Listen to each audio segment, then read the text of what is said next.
And welcome into the rundown on Fox Sports Radio 1400 around the world on the iHeartRadio app. My name is Rob Sanders.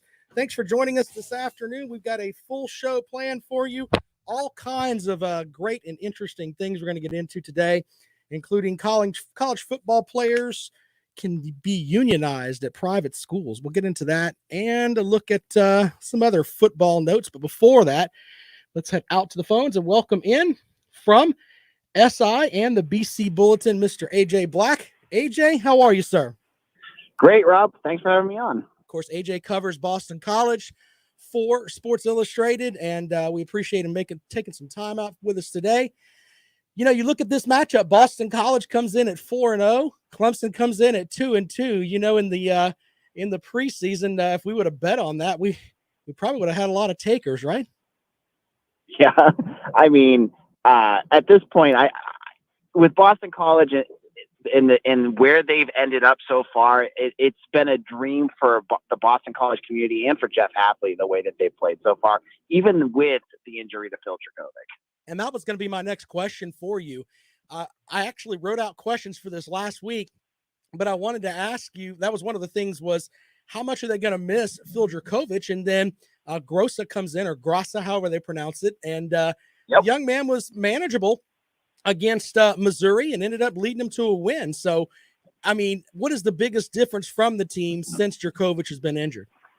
Yeah, so when Phil Dracovic was healthy and he was playing, you know, they were a pass-happy team. You saw that last year when BC came down to Death Valley. You know, Dracovic could throw the ball. They were averaging almost 300 yards through the air. He had a good cadre of wide receivers he could get the ball to. And then he goes down and they bring in Grossell. Now, Grossell is much more of a game manager. He's a guy that they're going to try to give him short and manageable throws to make. He knows the system. He's been with Boston College for 3 years now. He started against Clemson 2 years ago under Steve Addazio, and it was not very pretty, but he's actually blossomed quite a bit under new offensive coordinator Frank Signetti, who, does a real nice job with quarterbacks. So what they've gone from is this pass-happy offense to much more of a pro-style, clock management, try to keep control of the ball, run with a little bit more emphasis on the run that you're going to see. So it's kind of like what they used to do under Steve Addazio, but with more emphasis on clock management instead of tempo, which is what Addazio used to do. Well, with that, though, let's talk a little bit about the defense. You know, Coach Hafley is, a respected defensive coach, but it seems like, there's been games where the Boston College defense has kind of had some issues. Is this something that is a lack of talent, or they just need more time to get into the system? There's some big changes up front. So, when you look at the problems on the defense, you look at the defensive line first and foremost. They were without two of their starters from last year. Chibuzi Onwuka is out for the season. He was their starting defensive tackle. He blew out his Achilles during the summer. And then Marcus Valdez just returned against Missouri this last week. He was their starting defensive end, and many considered to be their best pass rusher. He missed the first 3 games. So BC was playing a ton of true freshmen at defensive end. They were really banged up at defensive tackle. So that front line hasn't been playing all that well. But with a little bit of help there, they could be getting better. I think that's the biggest issue. Last week against Missouri, Connor Basilick, their quarterback, had all the time in the world. And what BC has been moving more towards is more coverage pressure, where the guy, they're dropping extra guys back and forcing quarterbacks to sit back there and make decisions.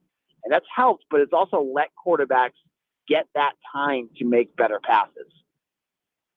Yeah, and with facing a quarterback like Connor Bazelak, who is probably one of the more unfinished gems in the SEC, I mean, how much did this win mean to Boston College, getting that over a Mizzou team that was thought to be an up-and-comer in the SEC East?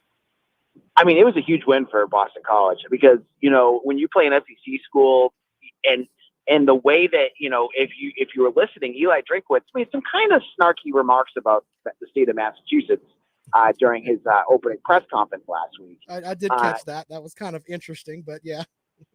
I mean, it was sort of innocent, but it definitely hit something. It hit some sensitive spots of the team. But they go out there and they win a game that was a 50-50 game that, they fell behind. It was Boston College's first sellout since 2018 when Clemson came in for that college game day. So it was a big moment. And, with COVID and Boston College not having fans in the stands last year for Jeff Hafley's first season, it was one of those wins that meant a lot to the program. There were 40 recruits in attendance. It was a big moment, I think, all around for every aspect of this team.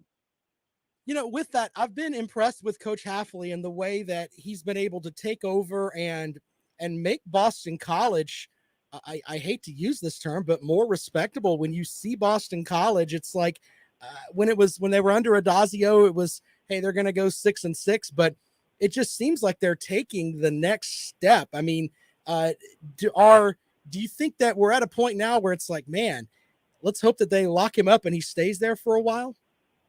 That's so funny you bring that up, Rob, because that was my podcast, Locked On Boston College, yesterday. That was the title of my article. Now it's time to pay Jeff Hafley because you look at the results in all aspects of what makes a successful program, and he's already bringing it. So it makes sense to get ahead of that now.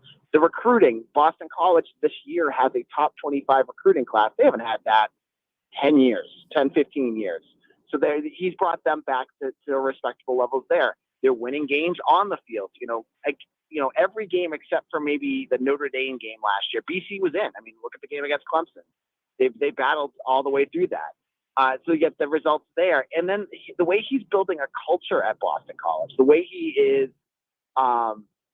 really, setting the tone about what this group means, what this does for, what a Boston College football player is about. I think it's a huge step, and I think that it's so important that they bring him back.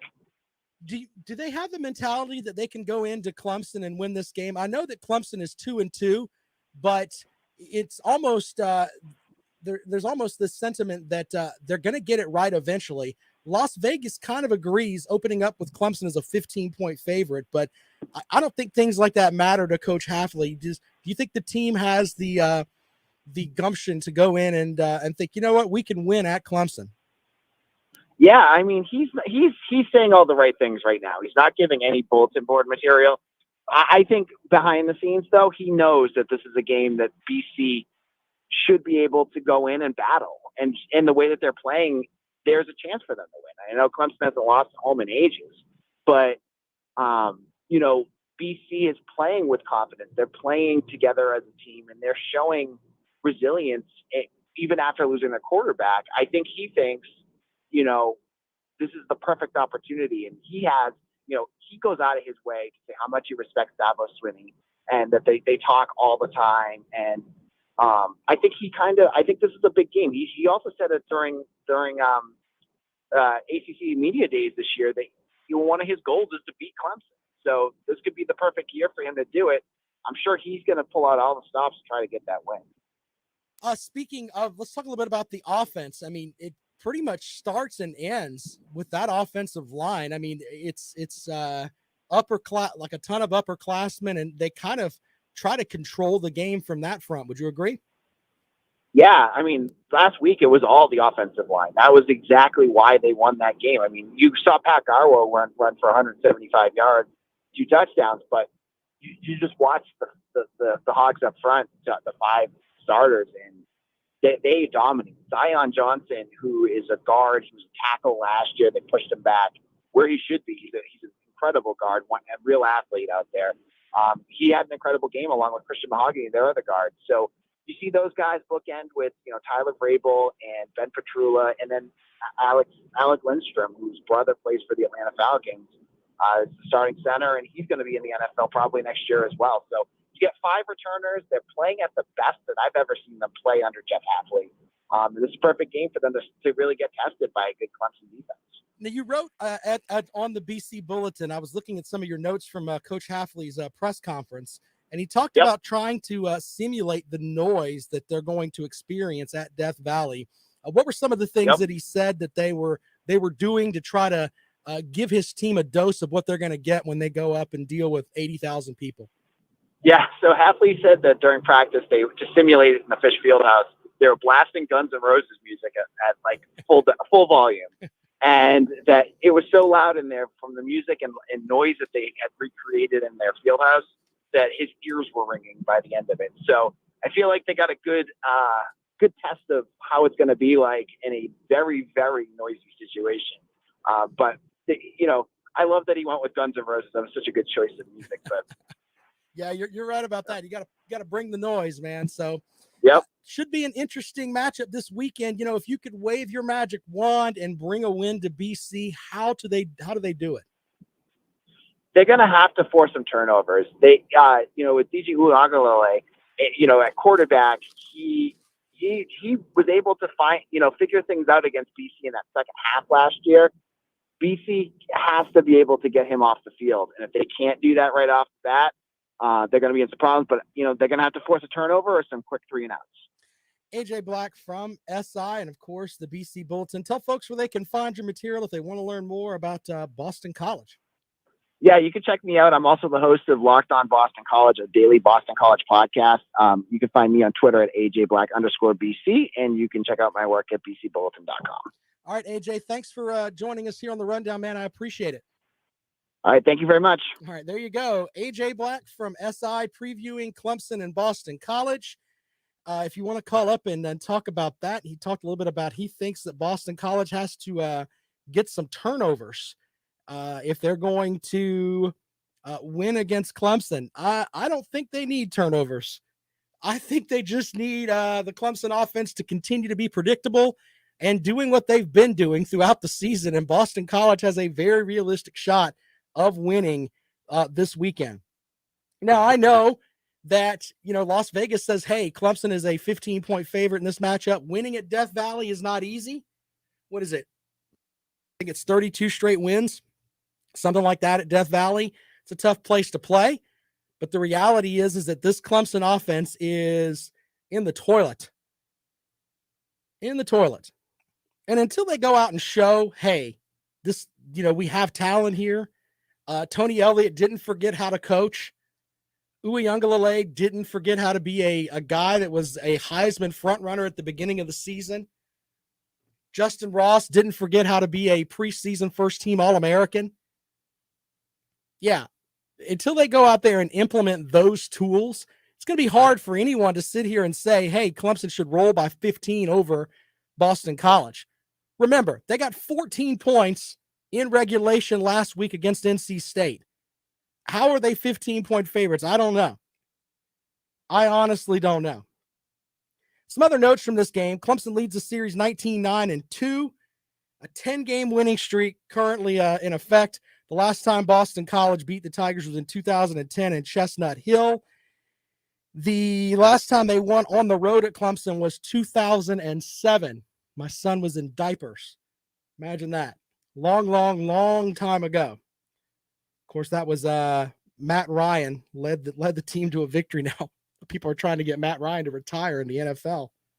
All right. Well, we'll take calls on that at 803-978-1832. I got some interesting stuff about Auburn and the way things are shaking out down there. What a mess. Well, also, you know what? I'm going to go ahead and get into this now if I can find my notes. Oh, the National Labor Relations Board says that college football players at private schools can unionize. NLRB General Counsel Jennifer Abruzzo threatened action against schools and conferences and the NCAA if they continue to use the term student athlete, saying it was created to obscure the employment relationship with college athletes and discourage them from pursuing their rights under the NLR Act. Abruzzo notes that the Act and NLRB law support the conclusion that certain players at academic institutions are statutory employees who have the right to act collectively to improve their terms and conditions of employment. That is a lot of lawyer speak.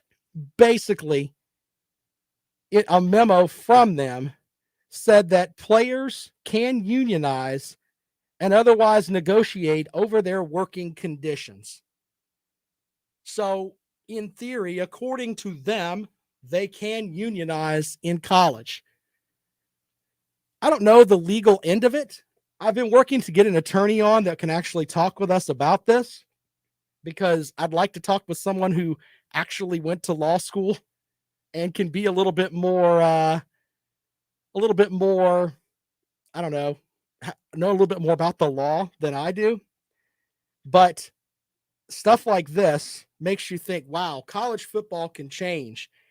The memo revisited a case involving Northwestern football players who were thwarted from forming a union when the board in 2015 said that taking their side would not promote stability in labor relations. So that brings the question, should college athletes be able to join a union? We'll open up the phones to that. 803-978-1832, 803-978-1832. That is the number to call if you'd like to join us here on the rundown. If you want to talk about Clemson and Boston College, we'll get into that. Also, South Carolina playing Troy. I read something today that the folks in Las Vegas, they're not high on South Carolina because of the type of football that they play, meaning, defensively, they're pretty good. Offensively, they're not. I don't necessarily buy into all of that. I think it's interesting. South Carolina opened up as a 9-point favorite. They're now a 7-point favorite. This is a Troy team that lost to Louisiana Monroe. I know that Coach Beamer yesterday was trying to tell us, hey, they sacked the Southern Miss quarterback 9 times. Well, if you go and you look at Southern Miss, they are garbage. That's pretty much the only term I can use. Everyone is sacking the Southern Miss quarterback. So I don't know what the logic is behind trying to put that over, but Coach Beamer's coaching an SEC team right now, so he probably knows more than I do. And I know that they have to put up stuff for this press conferences, but using that as something to say, hey, maybe we should be concerned about what this team brings to the table. On paper, South Carolina should win this game over Troy and not really have any problems doing it. This isn't the type of team that Troy took into LSU and won. It's not. This is a team that's got some issues. And South Carolina should theoretically have no problem with that team from Troy. Got a couple of other questions I wanted to throw at you today, and we'll do that when we come back. Of course, you can reach out to me on Twitter. I'm at Rob Sounds Good. You can also call at 803-978-1832. If you missed the interview with AJ Black from SI.com, you can catch it on the podcast. By the way, it was like a record number last month of folks that downloaded the podcast, so thank you for that. It's like a DVR on the radio, but appreciate you guys checking out the podcast. You can listen whenever you want. Go get your favorite podcast, look for the rundown, your favorite podcast app, and look for the rundown with Rob Sanders. It's right there for you. More of the rundown when we come back. This is Fox Sports Radio 1400.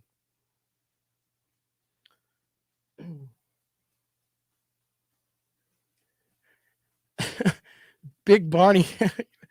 Some of y'all are hilarious. Whoever it was said that Kale and I should be the SOA son of Arby's. Good point, sir.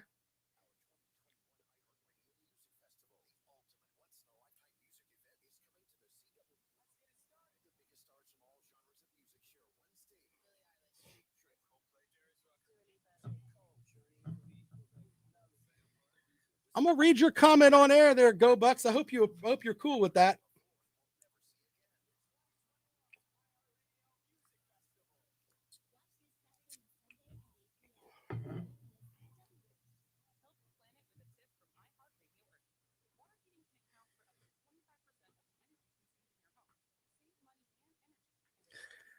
All right, Alan, I will apologize. I am sorry that you are so stupid. I'm sorry that you are so ignorant. Sorry, Alan. I'm sorry that your mom didn't read you books when you were a kid. I'm sorry. If you're a good boy, I'll read you some Dr. Seuss books later on.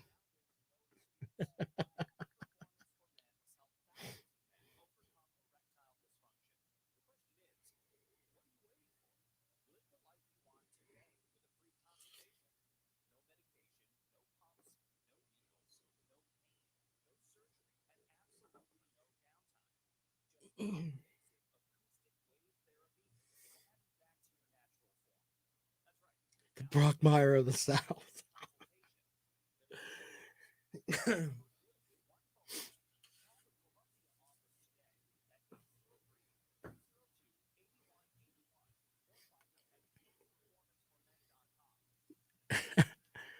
Why do I owe $20?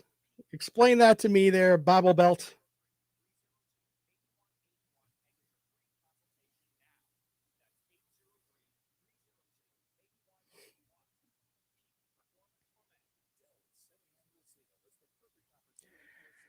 Yeah, Brandon, we'll mention that. That's a good point, sir.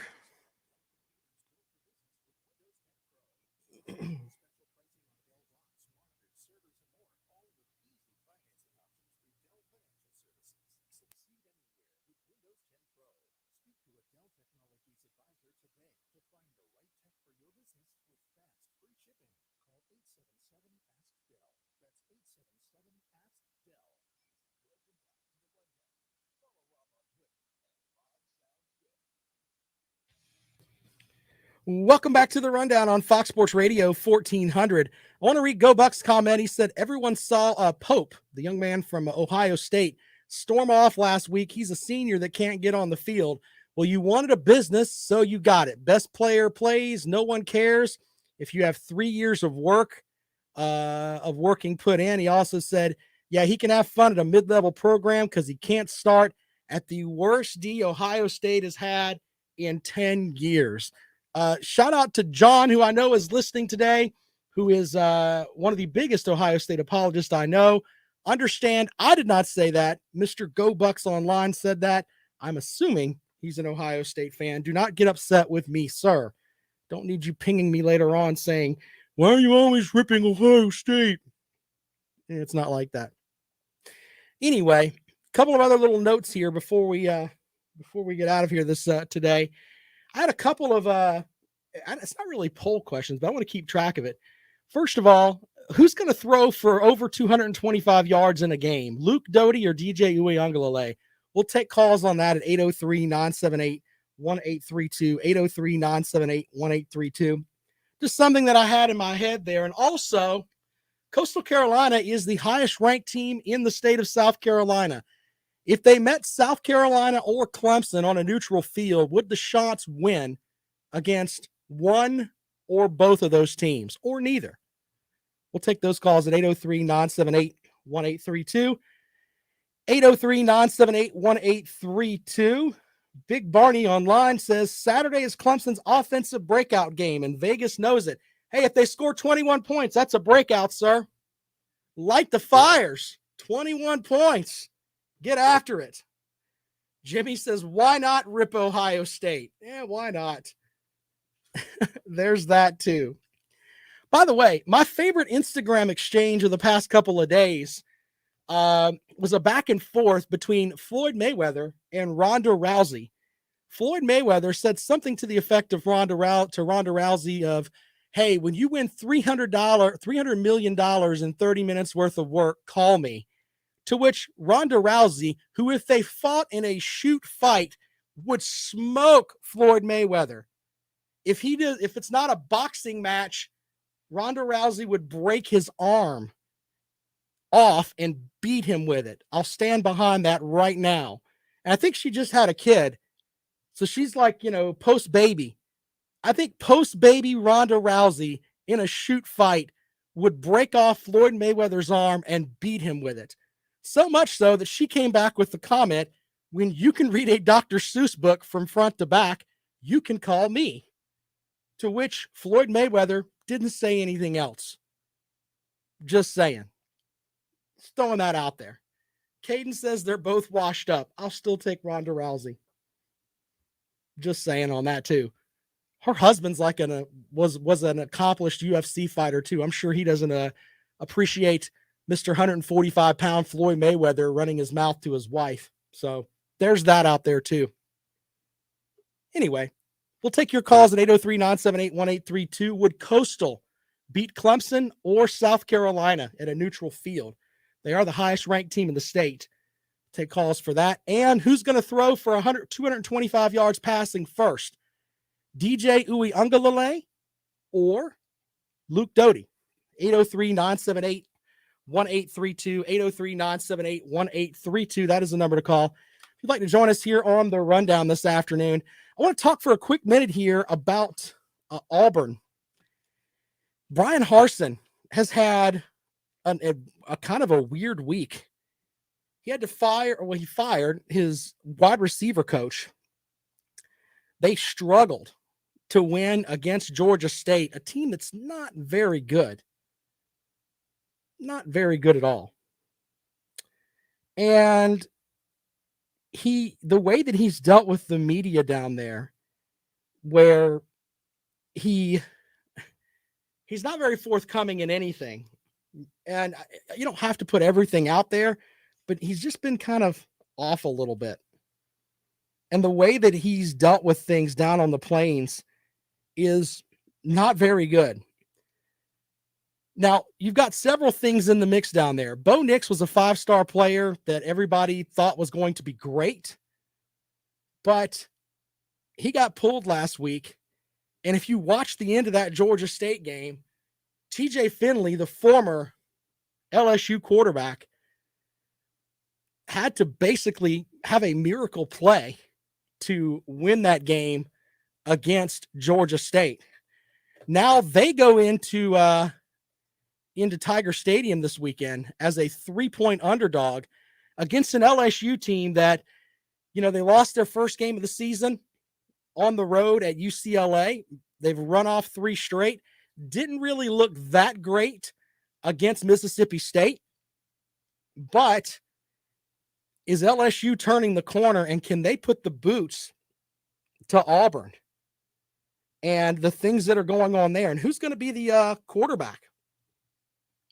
Is it going to be Bo Nix? And by the way, if Bo Nix starts this game or gets on the field, he loses his year of eligibility. So Bo Nix could, in theory, transfer and keep a full year of eligibility if he wants to do that. So there's that in the mix too. Auburn fans in my feed have been wondering, why isn't Finley playing all season? I don't know. I don't know what the deal is with that. I know at LSU, from the folks that I follow down there, and several different radio guys that are down there, said that Finley couldn't pick up the offense at LSU. He did have a great year last year against a great game against South Carolina, but other than that, he had issues last year with LSU. So, we'll see how that works out. But is this a where there's smoke, there's fire thing at Auburn, or should people just calm down?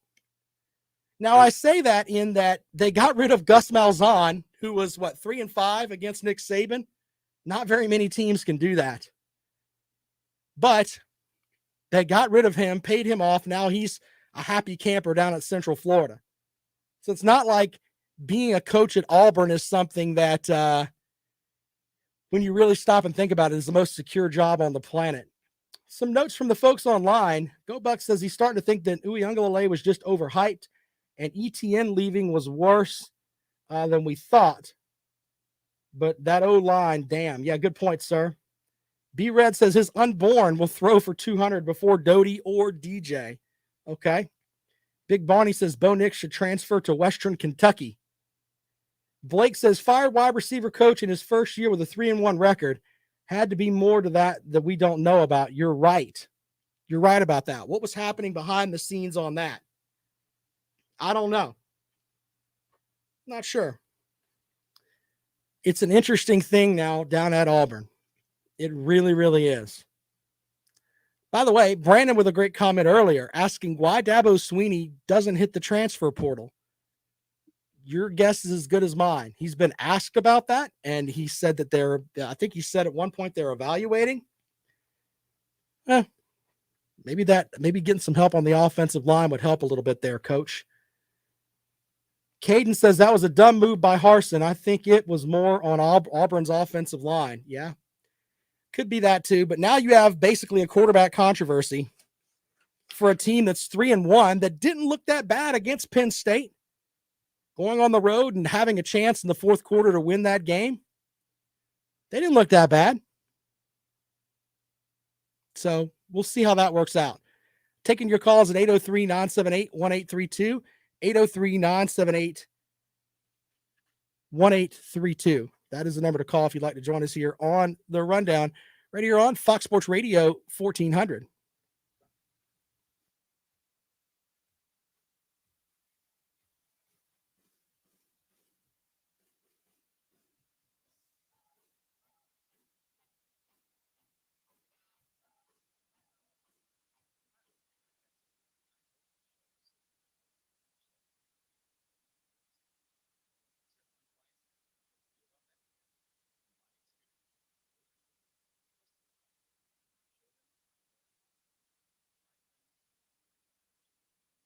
David might be right.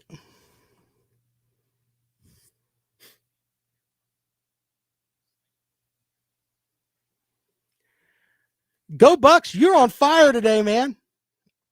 Everything that you've been putting out there is pretty much on point. Caden's comment was on point up top there too.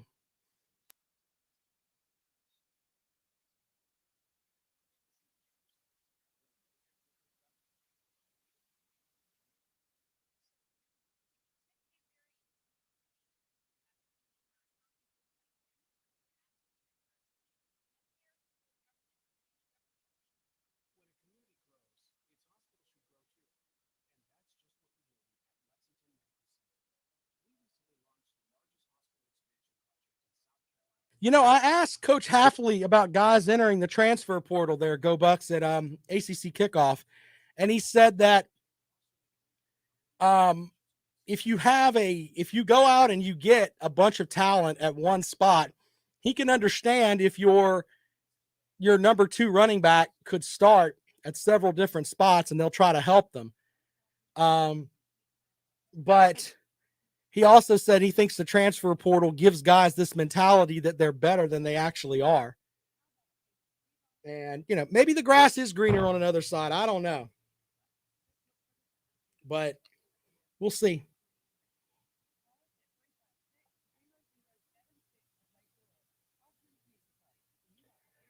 Oh, I just read. I thought you said legendary there, Blake. I was like, legendary, legacy quarterback. Okay, I got it. I was like, what?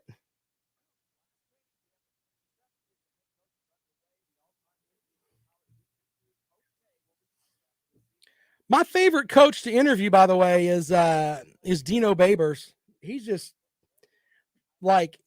getting to sit down and talk with him. I mean, he just seems like he could sell you anything. He's so personable with everything.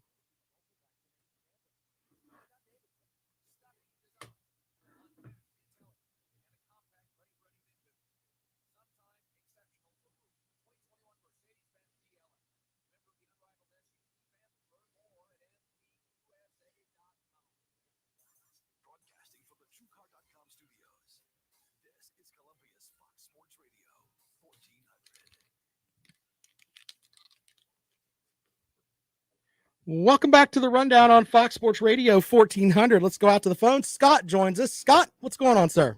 Hey, man, talking about Auburn, I mean, you know, it's never a good time to fire somebody, but if it doesn't work out, just fire them. Just get rid of them. I mean, everybody talks about sports like people can't get fired. People get fired every day. You know what? I kind of agree with that, but I think people think that you need continuity during a season. I think that's the mentality there. I think that's just overrated. I mean, you know, where I work at, we need continuity too. But if a guy ain't working out, guess what? His ass is gone. Yeah. Bye. Yeah. You know, there's always going to be somebody there ready to take up that position that he left. There's plenty of other guys that are on the staff that would maybe want an opportunity to coach those wide receivers. You know, and talking about Bo Nix got the last coach fired. You know, I think people you might be right about that. I mean, his 50% passer rating got the guy fired. I mean, why would you go with him? Why would you put any trust and faith in Bo Nix? Bo Nix is not a NFL caliber quarterback. Well, Blake Online says he's a legacy quarterback, and I am buying that. That's exactly Yeah, he's what a he legacy is. quarterback. My That's what dad he is. went here, so therefore I should be able to I'm go good here. Yeah. I'll be the starter. Yeah, that's silly. I mean, Auburn's not playing for a national championship this year, and I think Brian Harsin knows it. He's playing for the future. Well, you may be right on that, and we're going to see. Like, I think the big thing is going to come this weekend. Finley went into the lineup on Saturday, and the huddle seemed to pep up when he got there, and he made plays. So, who is he going to start this weekend? That's going to be the big thing. I mean, you saw the Oklahoma game where they were actually winning the game and calling for the backup quarterback. Oh yeah, that's silly. I mean, the backup quarterback's loved everywhere, though. I think that's like across the country, right? Well, yeah, it is, but it's just times where I don't know. Sports is crazy. They think they can't fire somebody during the season. No, you got to carry them on to the end. I think Dabo needs to lose a little bit of weight right now. Well, we'll but see. I think it's hard because Dabo's hired a lot of guys that went to Clemson. He's hired a lot of guys that play for him. On that note, though, Dabo Swinney is also a loyal guy. He's going to give everybody every opportunity to fix things before he moves somewhere else. Let's look at Cole Stout. When Deshaun Watson was the best quarterback on the team, he still ran Cole Stout out there for games that Deshaun Watson should have been starting his freshman year. Yeah. So Billy Napier was his friend too. Yeah, that's true too. But he ended up getting rid of him too. So and he got rid of him. Kevin Steele. Make it to the Orange Bowl and see you later. Hey, let me ask you about two questions before we get out of here today. Who throws for 225 first, Luke Doty or DJ Uiagalelei? Uiagalelei. All right. And would Coastal beat Clemson or South Carolina or both on a neutral field? They beat South Carolina. It'd be close with Clemson. I think if they could keep that Clemson, I've seen them up front and Percival. They just run this offense that teams just haven't seen. Where you got fullbacks in, you got three tight ends, and then the quarterback runs. You look like it's going to be a throw, and all of a sudden he's out the back door. Yeah, it's a very unique offense. Down there. Yeah, unique offense. Willie Corn runs that offense too, former Clemson guy. So, they were supposed to play South Carolina last year. I think that they would have beat a Will Muschamp coach team without a doubt in Williams-Brice, but maybe getting another year before I don't know if they play them next year or the year after, but Coastal is a legitimate. They are a really good team. So I don't know if they have the bodies to match up with a Power 5 program, but I think it would be it'd be interesting with both of them. What do you think about Clemson going after the Wake Forest offensive coordinator and making co-coordinator? I think anything that involves Dave Clawson, who's at Wake Forest, is great. And if they're able to succeed with what they're doing up at Wake Forest, where they don't get the caliber of athletes that Clemson gets, I think could be really good. So, we'll see how that works out. Yeah, the guy only makes $700,000 a year. Well, he's at the largest, the smallest Power 5 school in the country. So, yeah. All right, man. That guy's learned a lot from Dave Clawson. All right, man. Thank you. Appreciate it. Thank you. 803-978-1832. He says it would be close with Clemson and Coastal, but he thinks Coastal would win over South Carolina. Taking your calls, 803-978-1832. Brent says Coastal would win over anyone. Okay.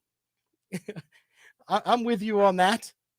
I think Coastal's got that interesting, unique offense. And by the way, teams are going to start stealing what Coastal's doing. Anytime that someone does something that's different, they're going to eventually get it and then use it and then overuse it. And then it's going to become, hey, everybody's doing it and it's not that special anymore. So there's that. But what they've got down there is pretty unique. And their quarterback, CJ McCall, I believe is his name. He's pretty good too. Pretty good. Brent says Coastal would beat Clemson. At this juncture, on a neutral field, it'd be hard for me to say they wouldn't. Clemson has done nothing this season that makes you think that they're a good football team. other than playing good defense against Georgia, have they really done anything that's made you think, you know what, this is an upper level college football team? I don't think so. Yeah, they played pretty good defense. Their starting quarterback is yet to break 200 yards. They haven't had 100 yards rushing, I don't think, against against an FBS opponent. So they don't do anything offensively that makes you think, okay, they're great. So there's that. 803-978-1832. 803-978-1832 is the number to call. If you'd like to join us here on the rundown this afternoon, we'll talk about that. The stuff with Auburn, what he said makes a lot of sense. If something's not working out, send somebody on their way. Stability, I think, can be important. But if you look at something and you say, hey, the receivers are why we're bad, and the way this guy is coaching them up isn't exactly what I want, in the end, everything comes back to Coach Harsin at Auburn. Everything. So the buck stops there. And if he thinks that getting a new wide receiver coach and getting rid of the old one is something that's going to win him one more game, that's what he should do. So there's that. Miyagi Fan Karate says, Willie Korn with our recruits would be a good combo. I tell you what, running that coastal offense with the athletes that Clemson has would be interesting. Would be interesting. Side note, though, if the offensive line doesn't block, it doesn't matter. None of this matters. All right, 803-978-1832, 803-978-1832. Blake says they played Georgia very close, and they went on the road and took the Wolfpack to overtime. Maybe it's just me, but it's a wins and losses game.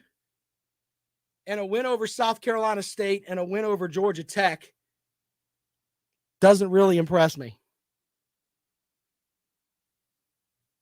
All right. With that note, Shane Beamer's rebuilding. I think Shane Beamer's team could beat South Carolina State and Georgia Tech right now. They don't have any of the talent that Clemson has. More of the rundown when we come back. This is Fox Sports Radio 1400.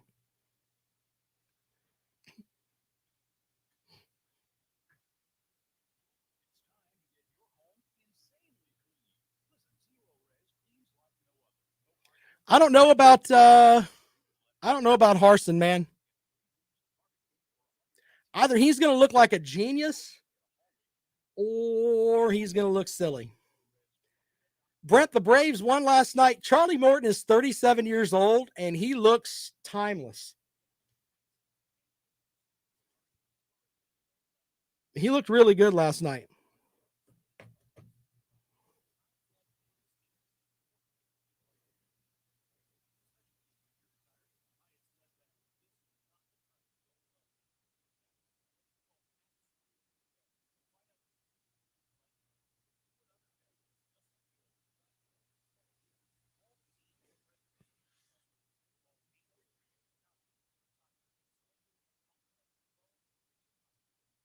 Who is Frank Beamer? What are you talking? Come on, Bag and Megan. Try better than that.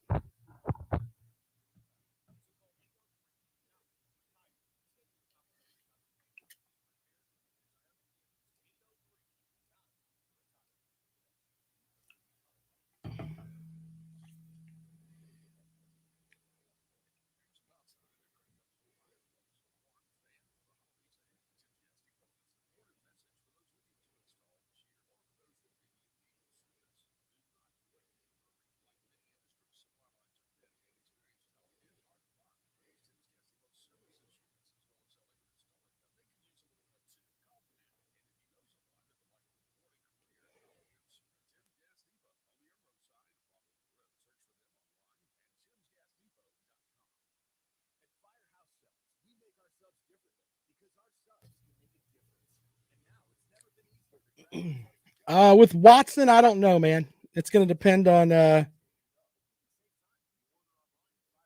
lot of things, obviously.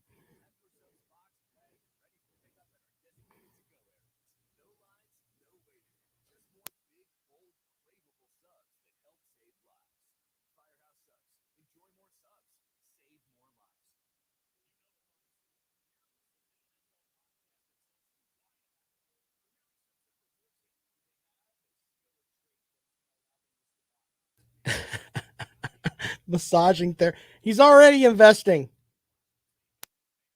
That's funny, though. I'll give you that.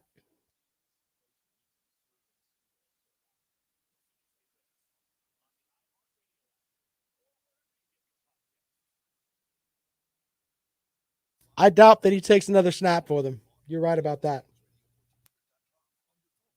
We get to pick games tonight, y'all. New Rob and Kale show this evening. Make sure you tune in 9:30 tonight.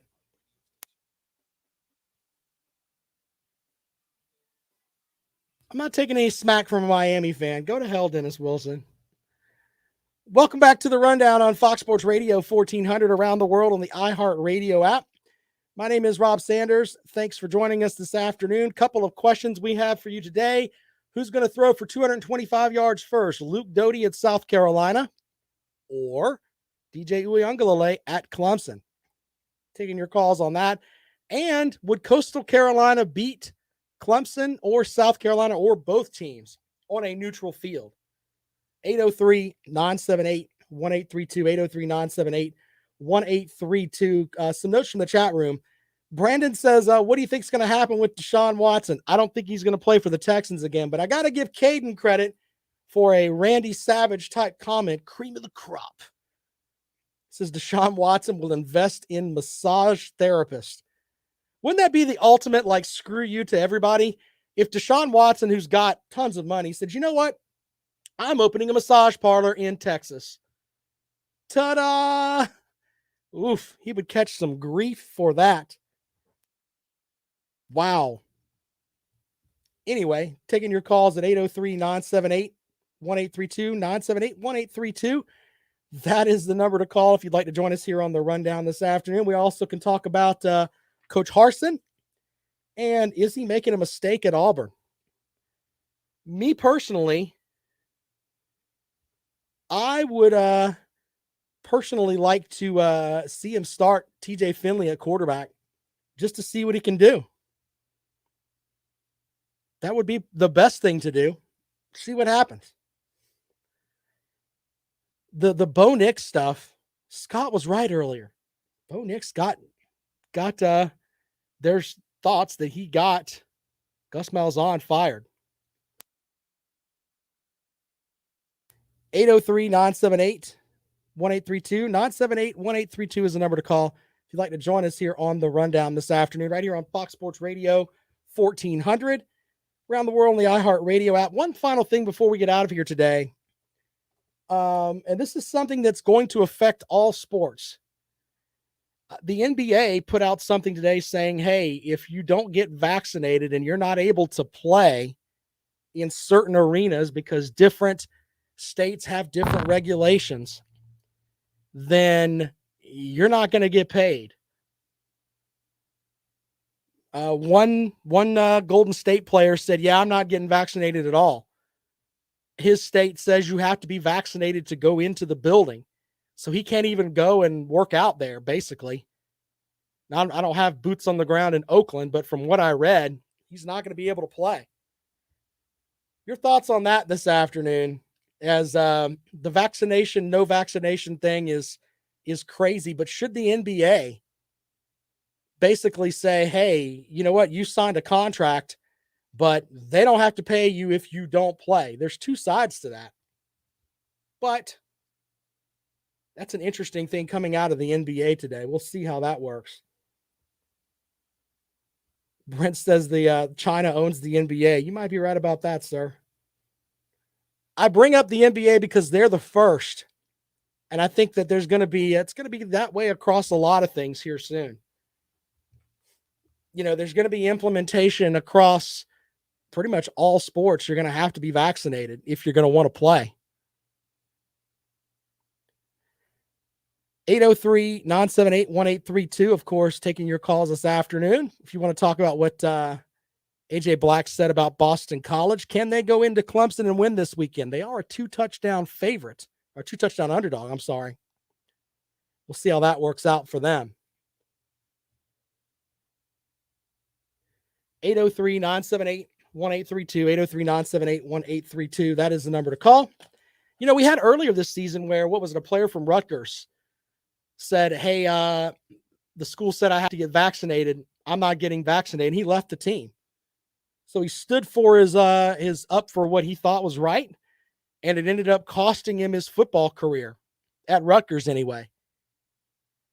With that, I wonder if other players are going to take that stand eventually.